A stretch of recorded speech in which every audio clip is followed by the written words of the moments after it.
Boa noite, minha turma de Direito da São Miguel. Vamos hoje entrar na nossa última aula de conteúdo, né? Hoje a gente fecha o assunto, então ficou faltando a gente ver somente cláusula penal ou multa, que é uma multa que se estabelece do artigo 408 até o 416 e a raciocinal, aquele famoso sinal que a gente dá quando vai fechar um contrato, que é o assunto do artigo 417 até o 420.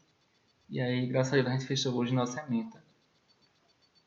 E aí sempre é um alívio para mim quando a gente consegue realmente ver todo o conteúdo para a semana, acredito que já seja a nossa avaliação. Aí eu vou demarcar depois os assuntos, mas vai ser só da segunda unidade, realmente. Então, do 420 até onde a gente parou para a primeira prova, regredindo o código. Então, eu não tenho aqui de cabeça, mas eu vou lançar depois lá para vocês no Google Sala de Aula, no Classroom. E aí a prova vai ser do mesmo estilo da outra, sem nenhuma novidade nos padrões que a faculdade está exigindo para esse momento. Então, com pontuação toda conforme determinado pela faculdade. Então, vai ser como foi a primeira avaliação. Então, hoje a gente vai ver cláusula penal e vai ver a raciocinal. Então, ó, depois eu vou botando assunto por assunto. Cláusula penal, como eu vinha já dito agora no início da aula para vocês, é uma multa. Então, o que é que faz ter isso no contrato? Sua vontade. Se você colocar lá uma cláusula penal no seu contrato, vai existir. Se você não colocar, não existe. Ela pode ser compensatória ou pode ser moratória. Então, compensatória, ela está prevista no artigo 410 e no 416. E moratória no artigo 411. Fica ruim para ler assim, ao contrário. E a multa ou cláusula penal compensatória pressupõe inadimplemento absoluto. Já a multa moratória ou cláusula penal moratória pressupõe apenas a mora, o atraso. Então, e nada impede que você estabeleça no seu contrato as duas modalidades, uma multa para o atraso e uma multa para o inadimplemento. O contrato é seu, você faz como quiser, com base no artigo 425 do Código Civil, que eu já cansei de falar para vocês dele, né? Que vamos estudar no semestre que vem, quando estivermos vendo o contrato. Quer dizer, vocês vão estudar no semestre que vem, quando estiver vendo o contrato. Então, você pode estipular as duas multas no seu contrato. Então, você pode colocar os dois tipos de cláusula penal. Então, ela é um pacto acessório porque não vai ser todo contrato que tem cláusula penal. Para aparecer uma cláusula penal no seu contrato, é essencial que você a coloque. A compensatória, ela já antecipa a indenização que você vai receber. Então, você vai escolher se quer receber a cláusula compensatória ou a indenização normal. Já a moratória não, você pode receber tanto a indenização como a cláusula moratória. Porque a cláusula moratória, a cláusula penal moratória ou multa moratória, pressupõe apenas o seu atraso. Então, o atrasador vai pagar uma multa de tanto. Pronto. Mas fora isso aí, você teve a sua indenização. Então, juros de mora, honorário advocatício, dano emergente, lucro cessante. Então, na moratória você vai receber isso aí e mais a multa moratória. Na compensatória você escolhe. Quero receber a compensatória, a multa estabelecida no contrato, ou a, as perdas e danos. Então a regra é mais ou menos assim. Então a multa compensatória pressupõe que é essa primeira, o inadimplemento absoluto, e a multa moratória pressupõe apenas o inadimplemento relativo. Você pode estabelecer as duas, como eu já havia dito, pode estabelecer as duas. E aqui embaixo eu pus, ó, se o contrato não for claro, ou seja, se o contrato não estabelecer de forma precisa se essa multa é compensatória ou se essa multa é moratória e só estabelecer um tipo de multa, então o contrato só prevê um tipo de multa e não diz qual multa é, ele não foi claro. Quem é que resolve? O juiz. Se as partes não chegaram a um acordo, vai ter que levar para o juiz. Quando ele for julgar, ele vai dizer, olha, interpretando o contrato, eu entendo que essa multa é moratória ou é compensatória. E aí vai dar uma série de diferenças no quanto indenizatório que você pode vir a receber. Porque a compensatória você recebe só ela. A moratória você vai receber ela e mais a indenização. Por quê? A compensatória já é uma antecipação contratual que você faz das suas perdas e danos. Então você diz, olha, se você descumprir o contrato, você vai me pagar 100 mil reais. Pronto, não interessa se o seu prejuízo foi de 50, foi de 60, foi bem menor do que isso. Você vai poder ganhar os 100 mil reais. Já a multa moratória não, você vai dizer assim, ó, se você atrasar um dia, vai me pagar 10 mil reais, só por ter atrasado. Pronto, é direito seu fazer isso. Só que os 10 mil reais da multa moratória, evidentemente, não comporta todo o seu dano. Então a moratória, por se referir somente à multa, então o atraso, desculpa, a mora, então a multa moratória, ou cláusula penal moratória, por se referir somente ao atraso, ela não lhe retira o direito de indenização. Então você vai receber a indenização e a multa moratória. Então só fechando, ó, multa compensatória pressupõe inadimplemento absoluto, vem no artigo 410 e 416 e ela exclui a indenização. A moratória pode ser cumulada, então você pode cumular aí. Vamos para os estudos dos artigos, ó, começa no 408 e vai até o 416. Então, ó, artigo 408 do Código Civil.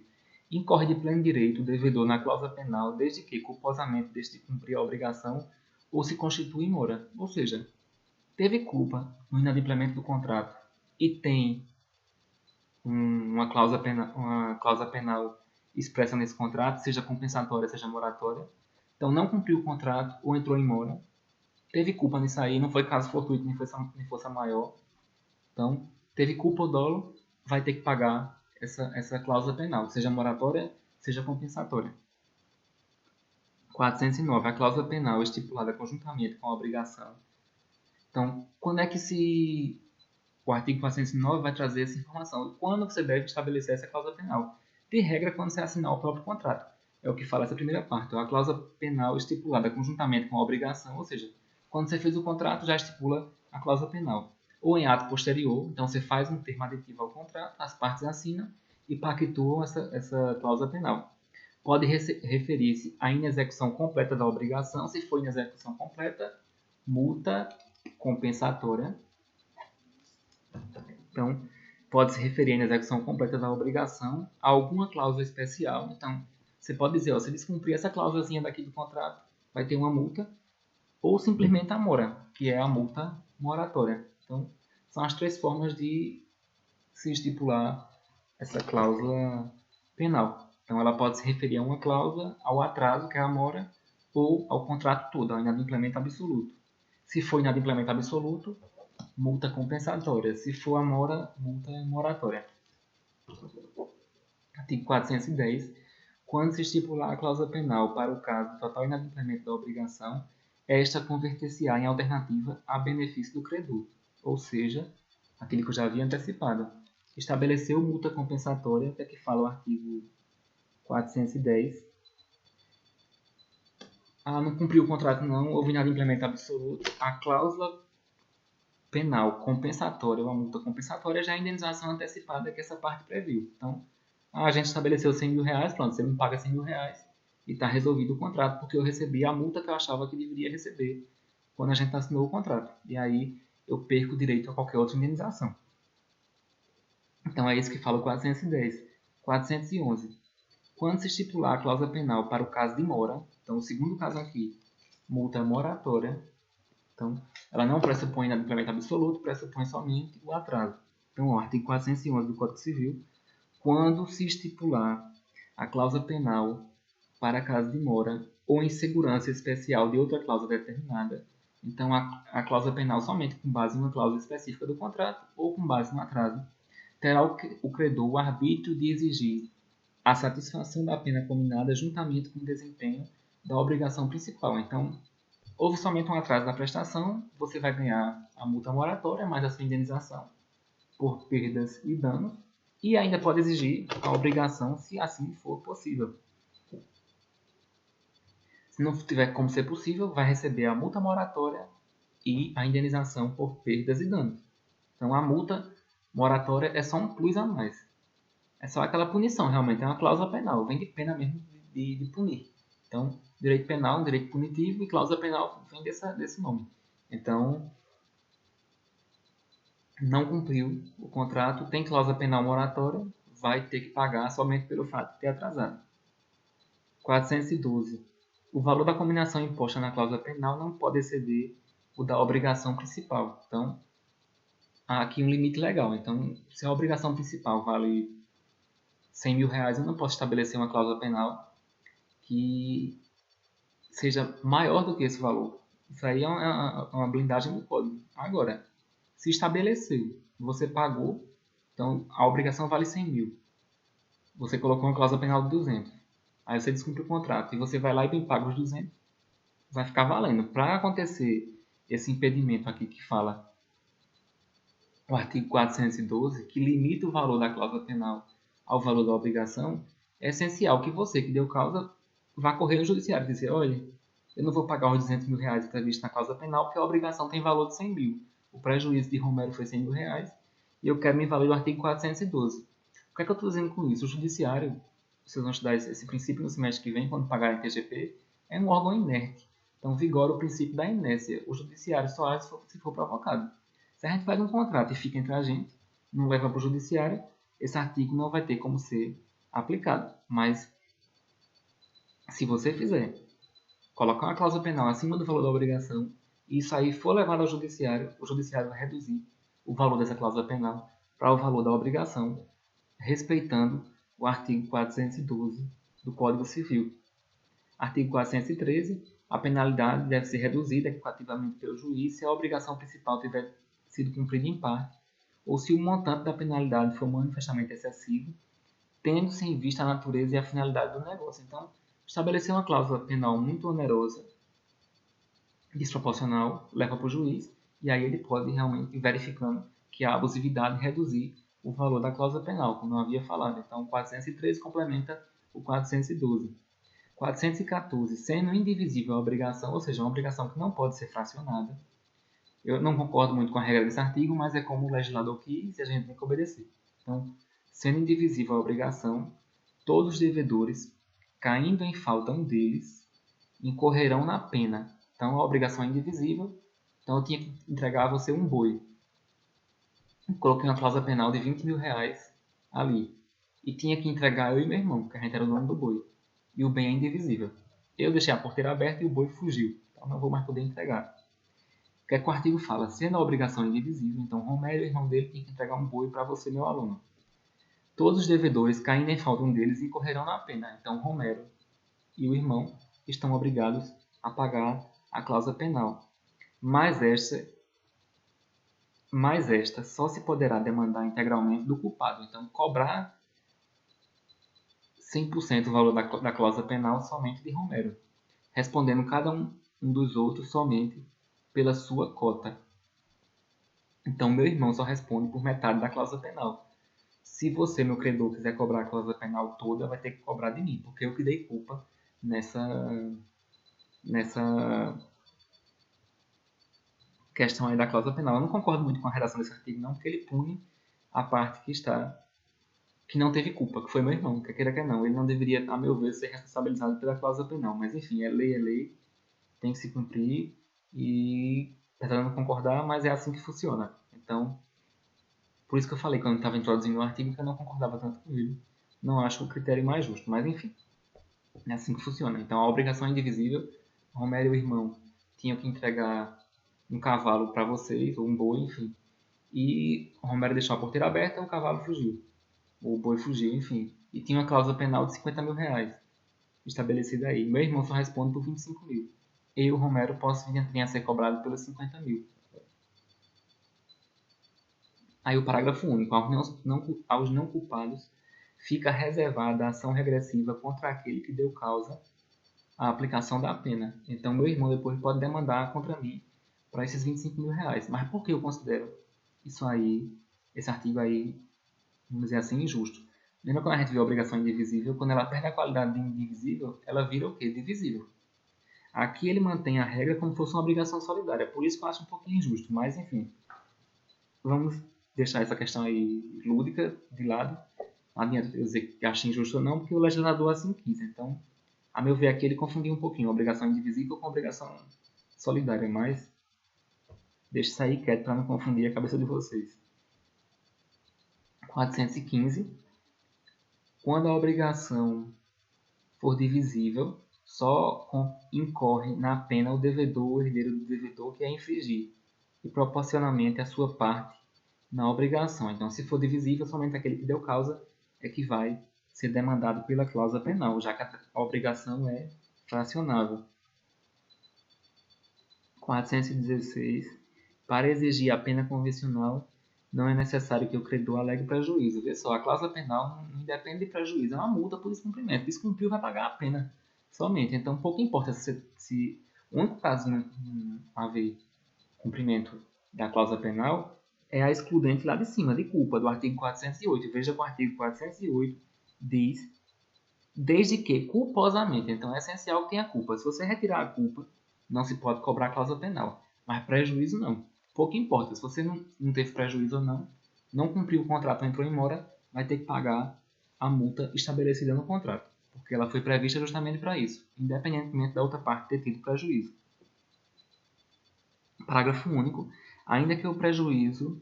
Então, para exigir pena convencional, não é necessário que o credor alegue prejuízo. Pouco importa, ele só vai dizer, descumpri o contrato e eu quero receber minha multa. Parágrafo único. Ainda que o prejuízo exceda o previsto na cláusula penal, não pode o credor exigir indenização suplementar se assim não foi convencionado. Ou seja, a multa compensatória que prevê inadimplemento absoluto, ela é pensada como antecipação de indenização, como eu disse para vocês. Então, mesmo que seu prejuízo seja maior, como regra, se não houver previsão para isso no contrato, você não pode demandar mais nada. Você já antecipou o que iria receber caso houvesse descumprimento contratual, caso houvesse inadimplemento absoluto. Então, você não pode acumular com mais nenhuma indenização. Isso se for compensatória. Se tiver sido, a pena vale como mínimo de indenização, competindo ao credor provar o prejuízo excedente. Isso aí no caso de haver sido convencionada a possibilidade de indenização suplementar. Mas tem que estar previsto no contrato. Então, é aquilo que eu falei no começo da aula.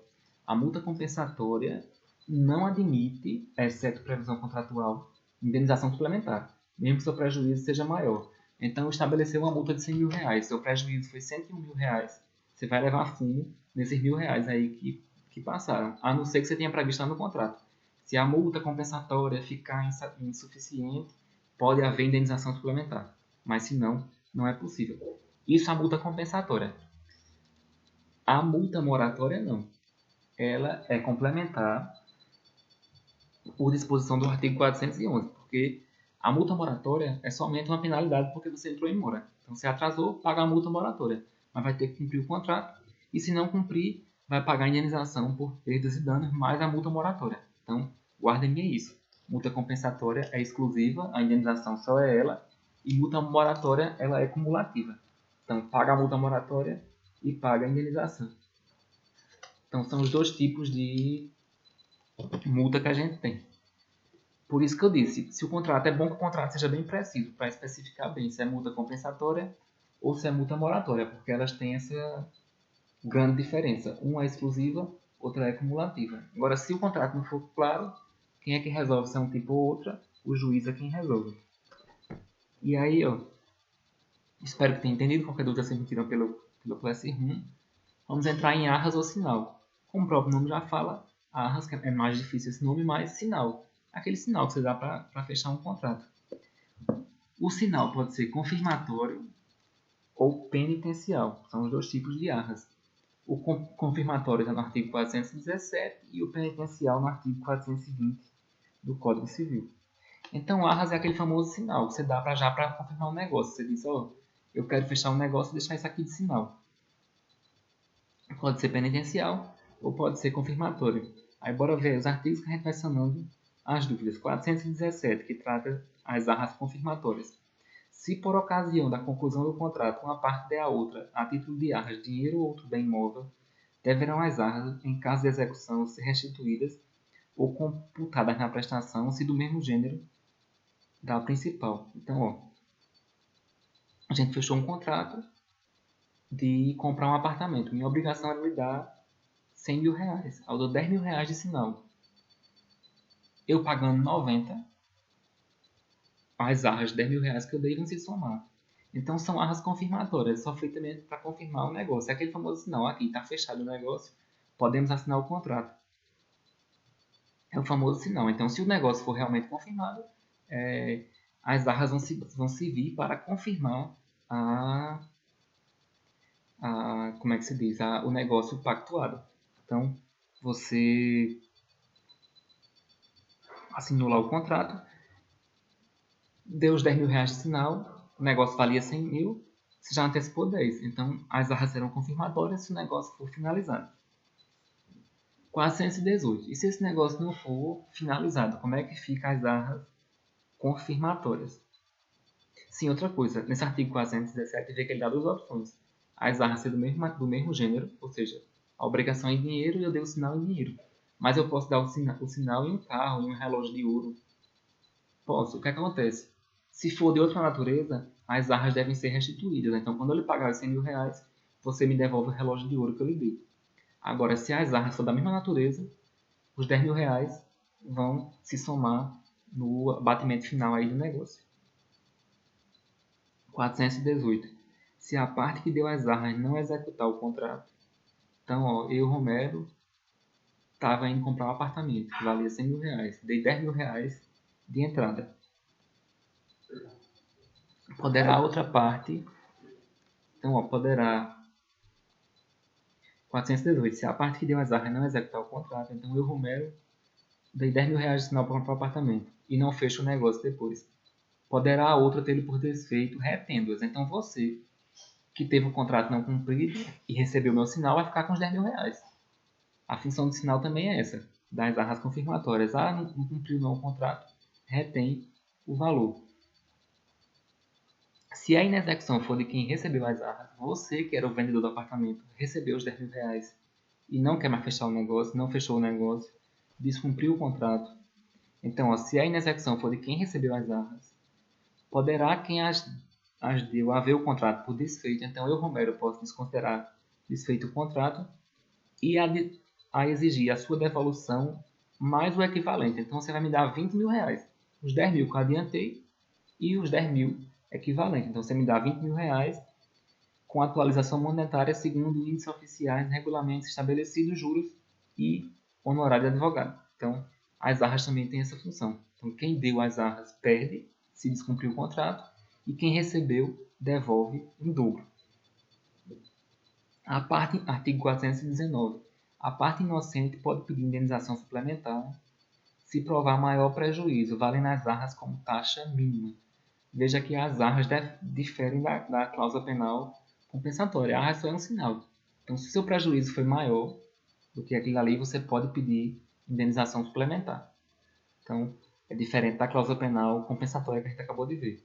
Pode também a parte inocente exigir a execução do contrato com as perdas e danos, valendo as arras como mínimo da indenização. Se ainda for interessante para você, o contrato tem força e tem validade. Então, a outra parte que descumpriu o contrato pode ser forçada a cumpri-lo, se for meu interesse. Então, por exemplo, naquele exemplo que eu dei, eu estou antecipando 10 mil reais para comprar um apartamento. Você diz, ok, eu vou vender o apartamento. Chega na hora H, você desiste. Não, Romero, eu não quero mais não. Mas se não assinou um contrato, eu posso entrar com a ação de obrigação de fazer para fazer você cumprir aquele contrato. E o fato de você ter descumprido vai fazer o quê? Você vai ter que me devolver os 20 mil reais de arras, que é minha indenização por você não ter cumprido, por eu ter que entrar na justiça. E além disso, ainda vou lhe forçar a cumprir o contrato. Agora, eu pagando realmente a integralidade do valor, pagando os 100 mil reais. Então, também pode a parte inocente exigir a execução do contrato com as perdas e danos, valendo as arras como mínimo da indenização. Então, as arras vai ser aí o valor mínimo de indenização. 420 traz as arras penitenciais, que é para aqueles contratos que pressupõem o direito de arrependimento. Então, a gente faz o contrato dizendo, não, pode se arrepender. E as arras vai servir justamente para validar esse arrependimento. Se no contrato for estipulado o direito de arrependimento, então você pode se arrepender pelo contrato? Pode. Para qualquer das partes, então, ambas as partes podem se arrepender. As arras ou sinal terão função unicamente indenizatória. Então, as arras já são pensadas no caso da arra ser penitencial para isso. Para garantir o direito de arrependimento, e a parte que se arrepender perde as arras. Então, se eu que dei 10 mil reais estipulei que as arras seriam penitenciais, o que acontece? Eu tenho os 10 mil reais e desisto. O que, é que vai acontecer? Você que recebeu os 10 mil fica. Se for o contrário, for você que se arrependeu, você me devolve R$ 20.000. O que é que faz a receita confirmatória ou penitencial? A estipulação contratual. Se o contrato estabelecer direito de arrependimento, as arras dão a entender serem penitenciais. Se não, serão confirmatórias. Então é bom o contrato ser bem preciso aí com relação a isso, porque elas têm uma pequena diferença aí entre elas. Então, o 420 traz as arras penitenciais, que é para a gente fechar. Se no contrato for estipulado direito de arrependimento para qualquer das partes, as arras ou sinal terão função unicamente indenizatória. Neste caso, quem as deu, perdê-las-á em benefício da outra parte. Então, eu dei R$ 10.000, eu perco os R$ 10.000 se eu exercer o direito de arrependimento. Eu digo, eu não quero mais o contrato que me arrependi. Beleza. Qual a sua punição? Romerar as arras. Vai perder o que você deu de sinal. E quem recebeu, devolvê-las-á mais o equivalente. Então, você devolve os 10 mil mais R$ 10.000. Devolve R$ 20.000. Em ambos os casos, não haverá direito de indenização suplementar. Por quê? Porque o contrato já previu o direito de arrependimento. Então, nas arras penitenciais é essencial que se fale em direito de arrependimento. Outra coisa, nas arras penitenciais não se admite o cumprimento forçado do contrato. Eu não posso entrar com a obrigação de fazer para cumprir o contrato. Por quê? O próprio contrato previu o direito de mim, contratante, ou de você, se arrepender. Então, a gente não pode forçar a outra parte a cumprir o contrato se ela tinha direito contratual de se arrepender. Então, a indenização vai ser as arras penitenciais. Então, são os dois tipos de arras: confirmatória, que serve somente para dar um reforço no contrato, e se houver o arrependimento, há aquela retenção ou devolução, mas ainda pode-se tentar uma indenização suplementar se o prejuízo for maior, e pode-se exigir também o cumprimento forçado do contrato. Nas arras penitenciais, não. Você vai receber, perde o que entregou, ou a outra parte devolve em dobro, mas não há que se falar mais em nenhuma indenização e não há que se falar em cumprimento forçado do contrato, porque havia nele previsto o direito de arrependimento. Bom, pessoal, com isso a gente encerra o nosso conteúdo. Foi muito bom estar com vocês esse semestre, apesar dessa pandemia, de todas as dificuldades, eu acho que deu certo, a gente conseguiu ver artigo por artigo. É essencial que vocês estudem por livro, então vai acompanhando o livro, o manual que vocês escolheram, Carlos Roberto Gonçalves, Silvio Rodrigues, Silvio Venosa, Maria Helena Diniz, Pablo Stoso, enfim, Rufo Madalena, o livro que você escolheu de civil, pega lá, por exemplo, vai estudar Arras, pega lá o capítulo de Arras, começa a ler e vai acompanhando o código. Não adianta só estudar o código, não adianta só assistir vídeo-aula, não adianta estudar por resumo, tem que estudar pelo livro.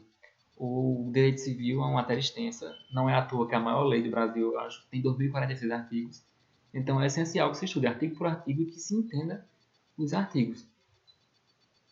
Obrigações eu havia adiantado, a gente está encerrando hoje. Eu acho a segunda matéria mais complicada do direito civil, perdendo somente para o direito das coisas, que vocês vão ver mais para frente. O próximo direito civil é contratos. Decorre de obrigações, porque obrigações geram um vínculo contratual, mas é uma matéria mais simples. Ela é mais extensa, mas é mais simples. Ela tem mais de 400 artigos, mas o estudo é mais fluido, mais fácil. Então, obrigações ela é um pouco mais chatinho para quem tem menos afinidade, mas direito civil é uma matéria que requer realmente esse tipo de estudo. E é o que eu sempre digo, o melhor estudo para vocês fazerem não é pegar código comentado, não é estudar por apostila, não é estudar somente pela videoaula e pelo código. É abrir o livro de direito civil e ler página por página. Então, é essencial ter o livro de direito civil e o código civil ao lado. Então, o autor mencionou um artigo, você para a leitura do livro e vai ler o artigo para poder entender o artigo. Não dá para entender o artigo do Código Civil somente lendo o código, não. Você só vai chegar nesse nível de entender o Código Civil somente pelos artigos quando tiver um bom tempo de Direito Civil. E eu digo a vocês, tem 9 anos que eu ensino Direito Civil, em graduação e pós-graduação, e até hoje, para mim, vez ou outra, aparece uma nova forma de ver a matéria, um novo ponto que eu não havia enxergado. Então, assim, Direito Civil é uma matéria complicada, ela é densa, e exige esse tipo de cuidado, principalmente para quem está tendo o primeiro contato com a matéria. Então, vai estudar, abre seu manual de Direito Civil, deixa de preguiça e abre o manual, abre o Código Civil e vai acompanhando. O autor falou no artigo, você vai lá e lê o artigo. Terminou o capítulo daquela matéria, então vamos dizer, terminou a raciocinar, aí sim você lê os artigos fechados, do 417 até o 420, para ver se resta alguma dúvida. Se ficar alguma dúvida, aí sim é que você deve ir para o código comentado e ver os comentários direcionados somente àquele artigo. Infelizmente, é uma matéria pesada, não é tão simples. Você vê que direito penal tem 400 e poucos artigos só, e o código comentado é do tamanho do código comentado de direito civil. Então, o direito civil ele é mais simples, mas ele se torna mais denso pela quantidade de conteúdo. Então, eu acho ele mais fácil do que o penal, mas tem uma dificuldade. A extensão é um conteúdo muito longo. Então, se torna um pouquinho mais cansativo. Então, eu estudei dessa forma que eu estou dizendo, porque se não fizerem isso agora, quando chegar nas portas de um concurso da OAB, vocês não vão conseguir estudar 8 volumes de direito civil de uma vez só. Ou fazem isso enquanto estão pagando as disciplinas, ou vão só acumular matéria. Então, pode até passar por média, mas não vai dominar o conteúdo e isso aí é uma falsa ilusão para vocês. Então, qualquer dúvida me procura.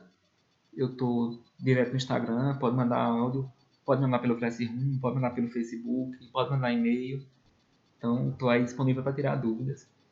E, graças a Deus, a gente fechou nosso contrato pedagógico, conseguimos cumprir a ementa todinha, de ponta a ponta, 233 até o 420. E para a semana, nossa avaliação. Bons estudos aí para vocês e qualquer coisa me procurem.